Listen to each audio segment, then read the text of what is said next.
Hello mga ka-single mom, mga kawawaray, mga for today's mini vlog. Ito pang ginagawa ko pag umaga, pagkagising ay umiinom muna ako kape bago ako maggalaw-galaw. So ngayon ko lang pala na-upload. So ayun, pagkatapos ko ng kape ay dumiretso na ako sa Changi kasi araw ng Martes ngayon. Pag Martes pala dito sa amin ay marami nagtitinda. Ayan, bumibili pala ako ng mga sibuyas, bawang at mga kailangan ko sa pagluluto para hindi na ako bumibili araw-araw. So, ayan, mahal pa lang sibuyas ngayon ay nasa 100 ang kilo. So, bumili akong bawang sibuyas. Ayan, sili pansigang kasi magluluto ako ng sinigang na hipon.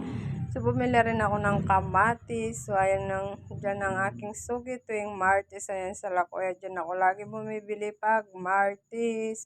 So, ayan nga po, nagbayad na nga po ako kay Kuya. So, ayan.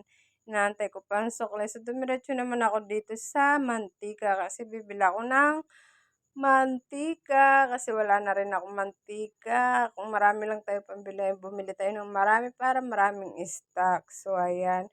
So, pagkatapos ko pala bumili ng mantika, dumiretso naman ako dito sa nagtitinda ng ulam. So, tinanong ko nga kay ate kung meron silang tindang hipon kasi yan ang suki ko sa hipon pag Martes. So, ayan, kinukuha na nga yung hipon niya dun sa box. So, kararating lang kasi nila kaya hindi pa lahat sila naka-display. So, nag-uumpisa pa lang sila mag-display.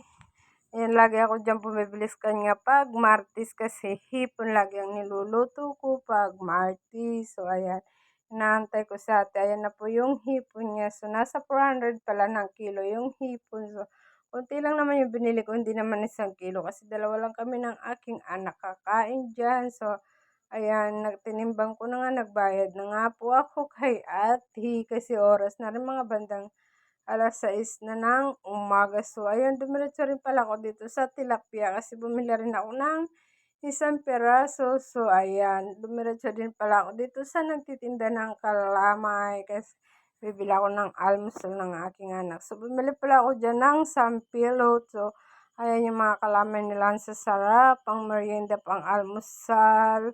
So, tuwing Martes lang yan dito, mayroon nagtitinda yan, no. So, na ayan, yung aking sampilot ay sinasandok ni ate. So, masarap lang yung sampilot nila. So, ayan na po, naluto ko na yung aking sinigang na hipon. Yun lang po ang aking mini vlog. And maraming salamat sa inyo. And thank you so much. Bye-bye.